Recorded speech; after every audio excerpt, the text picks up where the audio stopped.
My name is Sirisha, Ekashila College of Institution 2023 to 25 batch.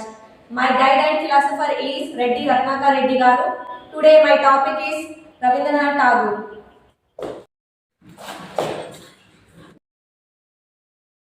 మనందరికీ first Rabindranath Tagore అనగానే గుర్తుకొచ్చేది ఏంటి? జనగణమన. రవీంద్రనాథ్ ఠాగూర్ మన భారతదేశానికే కాకుండా బంగ్లాదేశ్కి కూడా జాతీయ గీతాన్ని రచించడం జరిగింది. ఫస్ట్ రవీంద్రనాథ్ ఠాగూర్ మన భారతదేశానికి మొట్టమొదటిగా నోబెల్ బహుమతి తీసుకొచ్చిన విశ్వకవిగా పేర్కొందారు. రవీంద్రనాథ్ ఠాగూర్కి విశ్వకవియే కాకుండా గురుదేవ్ అని కూడా పిలిచేవారు. రవీంద్రనాథ్ ఠాగూర్ 1861లో కలకత్తాలో ఒక జమీందారీ కుటుంబంలో జన్మించడం జరిగింది. రవీంద్రనాథ్ ఠాగూర్ తండ్రి పేరు దేవేంద్రనాథ్ ఠాగూర్. ఆయన జమీందారీ కుటుంబంలో జన్మించారు. బెంగాలీలో ఠాగూర్ అంటే అయ్యా అని అర్థం. ఠాగూర్ అంటే ఏమని అర్థం? అయ్యా. రవీంద్రనాథ్ ఠాగూర్ తల్లి పేరు శారదాదేవి. ఇంతకుముందు నేను చెప్పాను కదా మన రవీంద్రనాథ్ ఠాగూర్కి బిరుదులు ఉన్నాయని చెప్పి. దివ్య, బిరుదులు ఏంటి చెప్పావా? రవీంద్రనాథ్ ఠాగూర్ గారి బిరుదులు గురుదేవ్, విశ్వకవి. Very good. అలాగే రవీంద్రనాథ్ ఠాగూర్ ఏ దేశాలకి జాతీయ గీతాలను రాశాడు? రమ్య చెప్పు. Bangladesh, India. Very good. Rabindranath చిన్నతనంలోనే వాళ్ళ తల్లి శారదాదేవి చనిపోవడం జరిగింది. అందువల్ల ఆయన ఎక్కువ వాళ్ళ కింద పనిచేసే వాళ్ళ దగ్గర పెరగడం జరిగింది. ఆయన అప్పుడు బాల్యంలో ఏంటంటే చనిపోవడం వల్ల ఆయన ఎక్కువ ఇంట్లోనే ఉండవలసి వచ్చింది. బయటికి వెళ్ళడం ఆయనకు ఒక పెద్ద వింతలాగా అనిపించేది. ఆయన ఎట్లా అంటే చిన్నప్పుడు ఎట్లా చదువుకునేవాడంటే ఒక చిన్న ఆముదం దీపం, తెలుసా మీ అందరికీ ఆముదం దీపం? పూర్వంలో మనకి లైట్స్ ఇవన్నీ లేవు కదా, వాళ్ళు ఆముదం దీపాలు పెట్టుకొని చదువుకునేవాళ్ళు. అయితే రవీంద్రనాథ్ ఠాగూర్ ఆముదం దీపాలు ముందు పెట్టుకొని బుక్స్ పట్టుకొని ఆవులింపులు తీస్తూ చదువుకుంటూ ఉండేవాడు. చాలా ఇంట్రెస్టింగ్ అనిపించేది. ఆయన బయటి ప్రపంచానికి రాగానే ఆయనకు ఒక అంత ఇది కొత్త ప్రపంచం లాగా అనిపించేది. అంటే ఆయనకి ఎప్పుడు ఆయన చిన్నప్పటి నుంచి 4 గోడల మధ్య ఉండడం వల్ల ఆయన బయటికి రాగానే ఒక ప్రపంచం, ఒక రహస్యం అని, ఆ రహస్యాన్ని తెలుసుకోవడానికి ఆయన చాలా కుతూహల పడేవాడు. ఆయన ఇంట్లో అంటే వాళ్ళ వీళ్ళకి దేవేంద్రనాథ్ ఠాగూర్కి శారదాదేవికి చివరి సంతానంగా జన్మించడం జరిగింది. రవీంద్రనాథ్ ఠాగూర్ సోదరుడు సత్యేంద్రనాథ్ ఠాగూర్ భారతీయులలో మొట్టమొదటిగా ఇండియన్ సివిల్ సర్వీస్లో నియమితుడైన పర్సన్ వీళ్ళ సోదరుడు. రవీంద్రనాథ్ ఠాగూర్ సోదరులో వాళ్ళ ఒకరు రచయిత, ఒకరు కళాకారులు, ఒకరు సాహిత్య రంగాల్లో అందరూ రాణించారు. అందుకే ఈయనకి స్కూల్కి వెళ్ళి చదువుకోవాల్సిన అవసరం లేదు, ఎందుకంటే తన ఇంట్లోనే అందరూ ఉన్నారు కాబట్టి వాళ్ళ దగ్గర నేర్చుకునేవాడు. ఈయన రవీంద్రనాథ్ ఠాగూర్ తన 8 ఏళ్ల వయసులో 8 ఇయర్స్లో ఒక కవితలని, అంటే ఫ్రెంచ్లో ఉన్న కవితలని వాళ్ళ మాతృభాషలోకి అనువాదం చేయడం జరిగింది 8 ఇయర్స్ వయసులో. ఈయన ఏంటంటే స్కూల్స్కి వెళ్ళకుండా ఇంట్లోనే ఉండి చదివేవాడు కదా. ఆయన పొద్దున్న లేవగానే ఏం చేసేటోడు అంటే మార్నింగ్ లేవగానే వ్యాయామం చేసి మ్యాథ్స్, ఫిజిక్స్, హిస్టరీ ఇట్లాంటివన్నీ నేర్చుకునేవాడు. సాయంత్రం కాగానేమో ఆయనకి పెయింటింగ్ ఇంకా గేమ్స్ ఆడుకోవడం, ఆయనకి ఇంగ్లీష్ చదవడం అంటే చాలా ఇష్టము. ఆయన ఇంకేం చేసేవాడంటే ఇంగ్లీష్ బొమ్మలు ఉన్న నవలలు ఉంటాయి కదా, అవి చాలా ఇష్టంగా చదివేవాడు. అంతేకాకుండా ఆయన కాళిదాసు, షేక్స్పియర్, కాళిదాస్, షేక్స్పియర్ వంటి గొప్ప కవుల రచయితలు చదివి తను చాలా ప్రభావవంతుడు అయ్యేవాడు. ఆయన అంటే అవన్నీ చదవడం వల్ల తనకి తన మాతృభాష పట్ల ఇష్టం, అంటే అభిమానం ఏర్పడి తను కూడా రచనలు చేయాలని చెప్పి అనుకున్నాడు.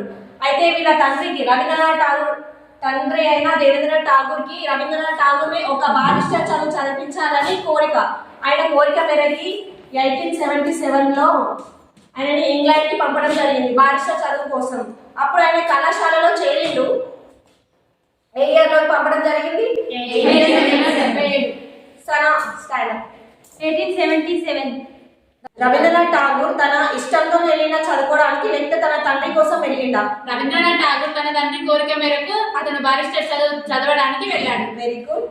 1877లో ఇంగ్లాండ్కి వెళ్ళిండు. అక్కడ ఒక కళాశాలలో కూడా జాయిన్ అయ్యిండు. జాయిన్ అయిన తర్వాత కూడా ఇతను ఏం చేసిందంటే ఒకసారి ఉపన్యాసాలు జరుగుతాయి కదా, అప్పుడు ప్రొఫెసర్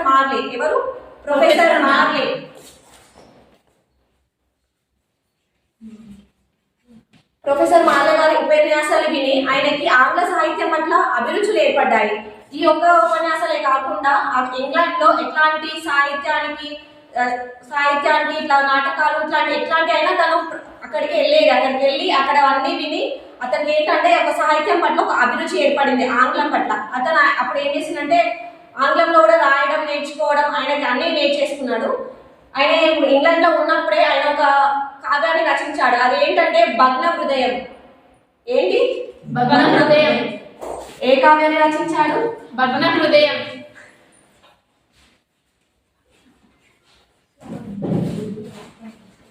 దివ్య స్టాండ్. తను ఏ కావ్యాన్ని రచించాడు ఇంగ్లాండ్ లో ఉన్నప్పుడు? రవీంద్రనాథ్ ఠాగూర్ గారు ఇంగ్లాండ్ లో ఉన్నప్పుడు భగ్న హృదయం అనే కావ్యాన్ని రచించారు. Very good.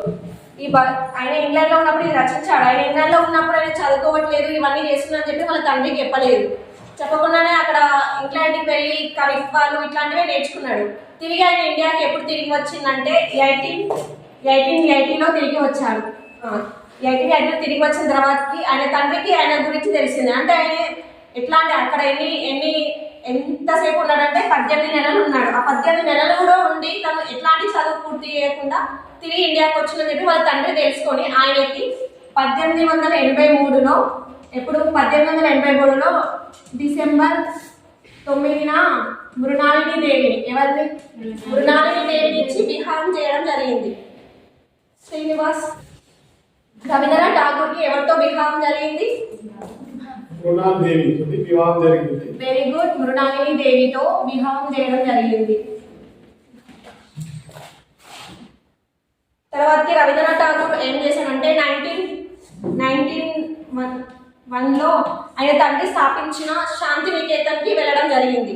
శాంతినికేతన్కి వెళ్ళిన తర్వాతకి ఆయన కొన్ని రచనలు చేస్తుంటాడు. అతను ఫస్ట్ రాసిన బంగారు పంజరం చిలక. ఏంటి? మహేశ్వరి. ఆయన ఫస్ట్ రచించిన రచన ఏంటి? బంగారు పంజరం చిలక. Very good.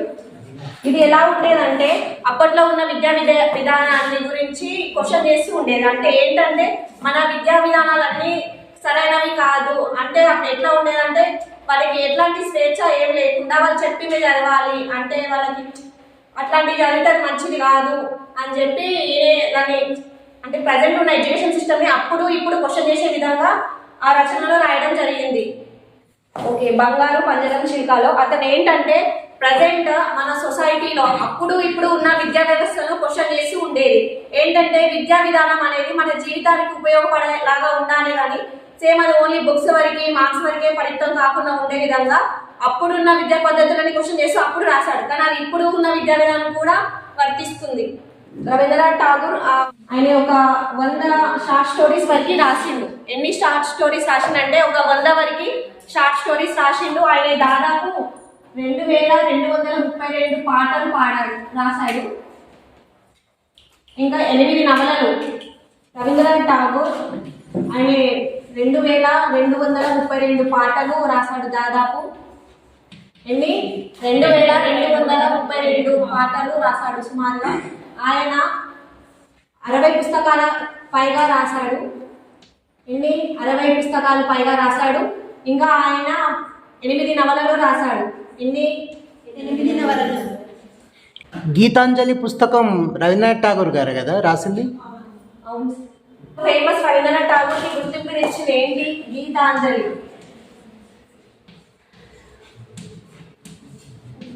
గీతాంజలి అంటే ఏంటంటే ఆయనకి దీని ఫస్ట్ గీతాంజలి అనే పుస్తకాన్ని ఫస్ట్ ఆయన బెంగాలీ భాషలో అంటే ఆయన మాతృభాషలో రాయడం జరిగింది. ఆయన అందులో ఏం రాసిందంటే ఆయన పడిన బాధలు దుఃఖాలు వీటన్నిటికీ అంటే ఆయనకి దైవ దర్శనం కోసం ఆయన అన్వేషణ అవన్నీ క్లియర్ గా చెప్పిండు.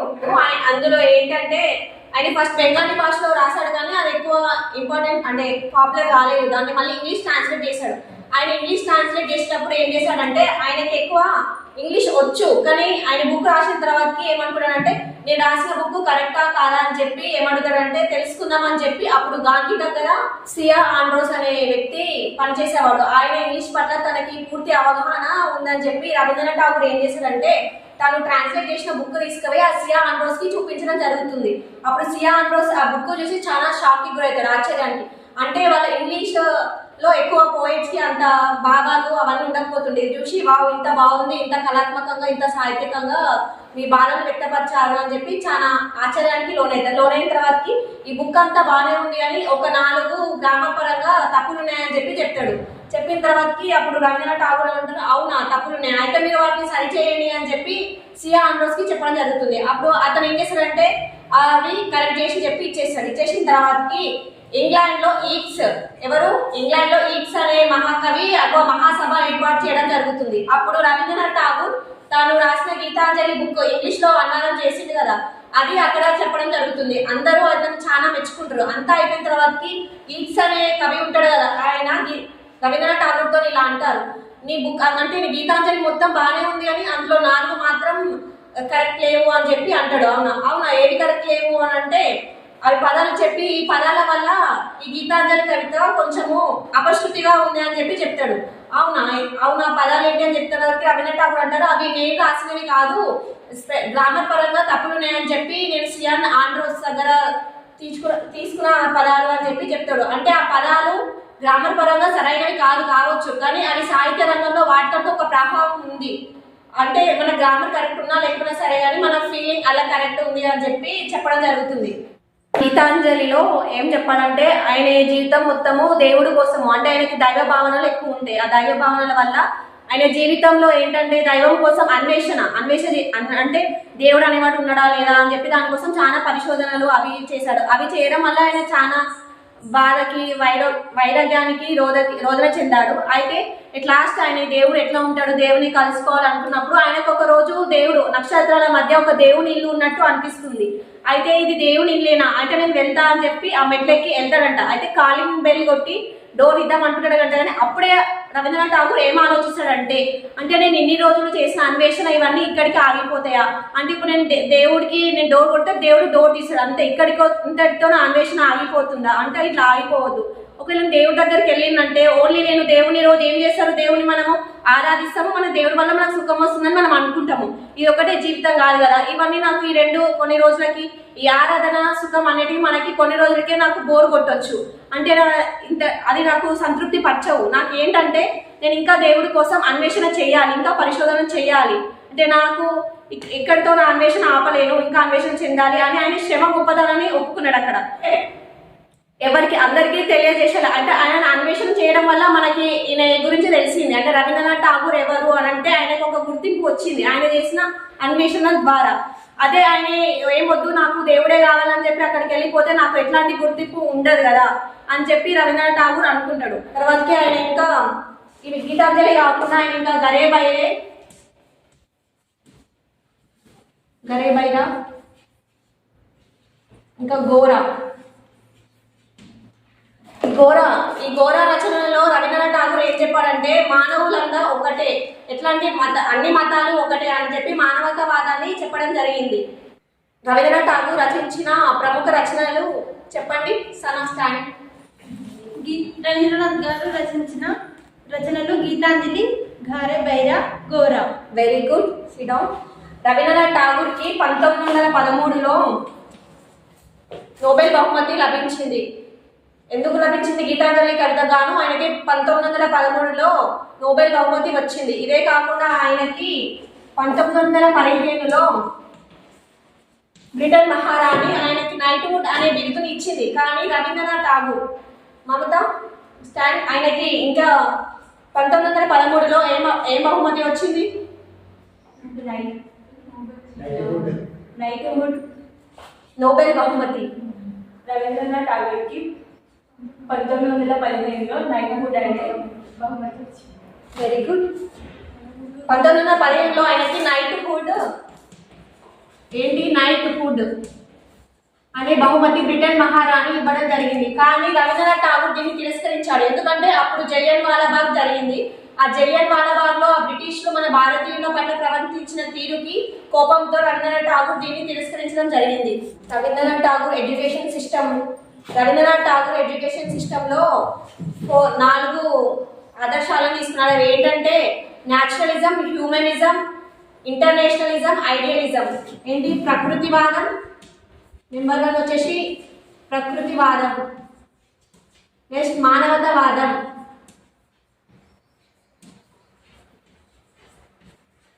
అంతర్జాతీయవాదం. నోట్ చేసుకుంటున్నారా?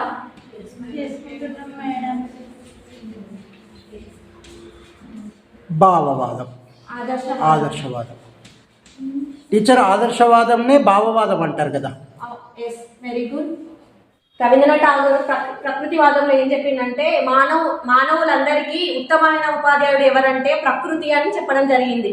ఏంటంటే మన విద్యార్థులు విద్యను అభ్యసించేది కొంచెం ఊరికి దూరంగా అడవులలో ఉంటే, ప్రకృతిలో ఉంటే వాళ్ళు తొందరగా అర్థం చేసుకుంటారు అని చెప్పేసి ఆయన ప్రకృతి వాదం అని చెప్పిండు. ఎందుకంటే ప్రకృతిలో చాలా మార్పులు ఉంటాయి. అంటే మన ఎడ్యుకేషన్ సిస్టమ్ ఎట్లుంటుందంటే చదువుతున్నామా అంటే చదువుతున్నాం అన్నట్టు ఉంటుంది కదా. అట్లా కాకుండా చదవడం ద్వారా మన జీవితంలో ఎలాంటి సమస్య వచ్చినా మనం దాన్ని ఎదుర్కొని దానికి ఒక సమస్యను మనమే పరిష్కరించుకోవాలి. అంటే ప్రకృతిలో ఉండడం వల్ల ప్రకృతిలో కలిగే మార్పులు అవన్నీ ఉంటాయి కదా, దాని నుంచి విద్యార్థులు నేర్చుకోవాలని చెప్పాడు. నెక్స్ట్ మానవతావాదం ఏంటంటే మానవులం ఉన్నాం కదా, మన అందరికీ మన ప్రపంచంలో ఉన్న ప్రతి ఒక్క విషయం పైన ఒక అవగాహన ఉండాలి. ప్రతి ఒక్క విషయం పట్ల ఆయనని అంటే వైఖరి కలిగి ఉండాలి. ఇప్పుడు మనం ఉన్నాం, మనకి ఏం తెలియకుండా కూడా ఉంటాము. అంటే అందరికి అన్ని తెలవాలని లేదు, కానీ కనీసం తెలియాల్సినవి కొన్ని ఉంటాయి కదా, అవన్నీ తెలుసుకోవాలని చెప్పిండు విద్యా విధానంలో.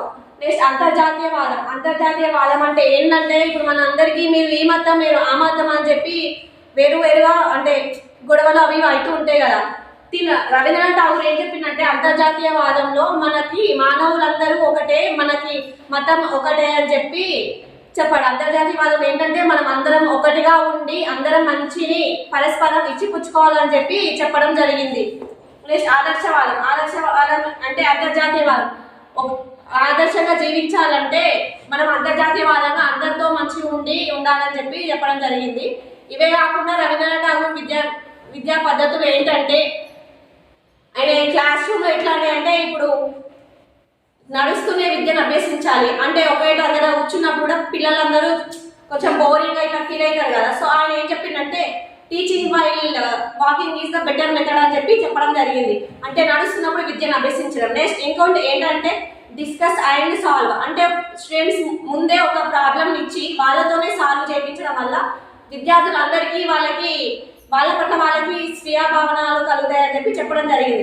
అట్లనే విద్యార్థులందరూ అన్ని విద్యార్థులకి దయా ఇట్లాంటి గుణాలు ఉంటాయి కదా, అన్ని గుణాల పట్ల అవగాహన కల్పించేలాగా చేయడం జరిగింది. ఇంకా ఆయన ఏంటంటే విద్యార్థులందరినీ ఫిజికల్గా స్ట్రాంగ్ చేయడం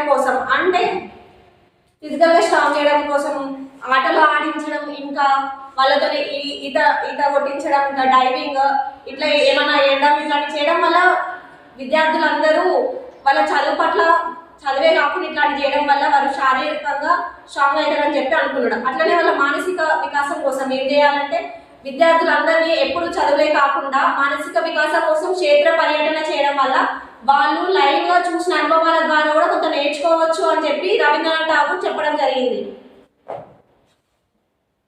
రవీంద్రనాథ్ ఠాగూర్ 1901లో శాంతినికేతన్లో చెప్పడం జరిగింది. శాంతినికేతన్లో ఎలా ఉండేదంటే సింపుల్ లివింగ్, హై థింకింగ్. అంటే ఏంటంటే ఆడంబరం లేని జీవితము, అత్యున్నత ఆలోచన. అంటే వాళ్ళు ఎట్లా ఉండేవాళ్ళంటే శాంతినికేతనాన్ని ఊరికి దూరంగా అడవులలో ఉండేది. అడవులలో ఉంటే సేమ్ గురుకులాలు ఉండేవి కదా, సేమ్ అట్లా ఉండేది. శాంతినికేతనం అంటే ప్రశాంతతకి గుర్తుగా అని ఉండేది. ఇందులో విద్యార్థులు ఉపాధ్యాయులు ఇద్దరు కలిసి జీవించడం వల్ల విద్యార్థులకి తమ పనులు తాము చేసుకునే విధంగా, అంటే వంట చేయడం వాళ్ళ పని వాళ్ళు, వండుకోవడం, తినడము, శుభ్రం చేసుకోవడము, బట్టలు ఉతకడము, అన్ని వాళ్ళ పనులు వాళ్ళు చేసుకోవడం. ఇంకా ప్రకృతి అక్కడ తోట ఉంటాయి కాబట్టి తోట పనులు చేపించడం. మళ్ళీ కళ సాహిత్య రంగాలలో ఈయనకి ఎక్కువ ఇంట్రెస్ట్ ఉండడం వల్ల విద్యార్థులకు కూడా అన్ని రకాల కళలు వచ్చేలాగా చూడాలని అన్ని వాటిపైన వీళ్ళకి అవగాహన కల్పించే విధంగా శాంతినికేతనంలో చేర్చడం జరిగింది. ఇదే కాకుండా 1921లో ఈ శాంతినికేతనాన్ని విశ్వభారతిగా చెప్పడం జరిగింది. విశ్వభారతిలో ఏంటంటే Visvabharati means whole world in single nation. ఏంటి whole world in single nation అంటే ప్రపంచం అంతా ఒక గూటిలో చేర్చడం జరిగింది అని చెప్పడం జరిగింది. రవీంద్రనాథ్ ఠాగూర్ 1921లో విశ్వభారతిలో ఏం చెప్పడం జరిగింది? రమ్య 1921లో రవీంద్రనాథ్ ఠాగూర్ గారు విశ్వభారతిని హోల్ వరల్డ్ సింగిల్ నెస్ట్ అని చెప్పారు. ఎందుకంటే మన ప్రపంచం అంతా ఒకే గూటికి చెందిన విధంగా రవీంద్రనాథ్ ఠాగూర్ ప్రపంచానికి చెప్పడం జరిగింది ఈ వేదిక ద్వారా. అంటే ఇందులో ఏంటంటే విద్యార్థులు ఉంటారు కదా, విశ్వభారతిలో విద్యార్థులు అంటే ప్రపంచం మొత్తంలో ఉన్న అన్ని దేశాలలో ఉన్న సాహిత్యాలు ఇంకా వీటన్నిటినీ పిల్లలకి వాటి పట్ల అవగాహన కల్పించేవారు. ఏంటంటే ఈ విశ్వభారతిలో పిల్లలందరికీ దృష్టికోణం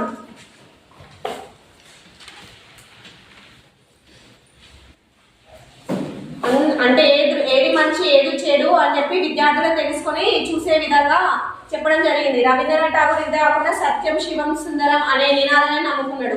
అంటే ఆయన ఏదైనా సత్యాన్ని ఈ మూడు విద్యార్థులు ఉండడం వల్ల వాళ్ళు గొప్ప వాళ్ళు అవుతారని అని అనుకున్నారు. అంటే సత్యం అంటే ఏం జరిగినా అది నిజమని మనం ఒప్పుకోవాలి, కానీ మనం సాధారణంగా ఒప్పుకుంటామా? ఒప్పుకోము. ఏంటంటే ఇప్పుడు ఒక తల్లి దగ్గర పోయి మీ పిల్లలు సరిగ్గా లేరంటే ఎవరైనా నమ్ముతారా? ఎవరు నమ్మరు. ఎందుకంటే మా పిల్లవాడు అందంగా లేకపోతే మేము కూడా లేము అని అనిపిస్తుంది. అట్లనే మనం ఏం ఒప్పుకోము, ఎందుకంటే మనం ఒప్పుకుంటే మనము నివసిస్తున్నంత తప్పు, అంటే మనమే తప్పు అవుతాం మన భావనకి మనం ఏం చూస్తే అది ఇలాగా అనుకుంటాము. అంతేకాకుండా రవీంద్రనాథ్ ఠాగూర్ ఏం చెప్పిందంటే మన అందరం మానవులందరము జీవించడం కన్నా ఎక్కువ పొందడంలో ఎక్కువ గడిపేస్తున్నాం అని చెప్పి చెప్పడం జరిగింది. రవీంద్రనాథ్ ఠాగూర్ 1941 ఆగస్ట్ 7న రవీంద్రనాథ్ ఠాగూర్ ఎప్పుడంటే 1941 ఆగస్ట్ 7వ తేదీన ఆయనకి కిడ్నీ ప్రాబ్లం ఉండడం వల్ల మరణించడం జరిగింది. ఆయన మరణించిన తర్వాత కూడా 10 సంవత్సరాల వరకు విశ్వభారతిని ఆయన మరణించిన తర్వాత 10 సంవత్సరాల తర్వాత 1951లో విశ్వభారతి ఉంది కదా, దాన్ని జాతీయ విశ్వవిద్యాలయంగా ప్రభుత్వం మార్చడం జరిగింది. ఇంతటితో రవీంద్రనాథ్ ఠాగూర్ గురించిన సమావేశం నేను చెప్పడం ముగిసిపోయింది. మీరు ఇంకా సమాచారం కావాలనుకుంటే ఇంకా సెర్చ్ చేసే చాలా విషయాలు ఉన్నాయి రవీంద్రనాథ్ ఠాగూర్ గురించి. నెక్స్ట్ క్లాస్లో ఇంకో టాపిక్తో మేము ముందుంటా. నేను మీ శిరీష.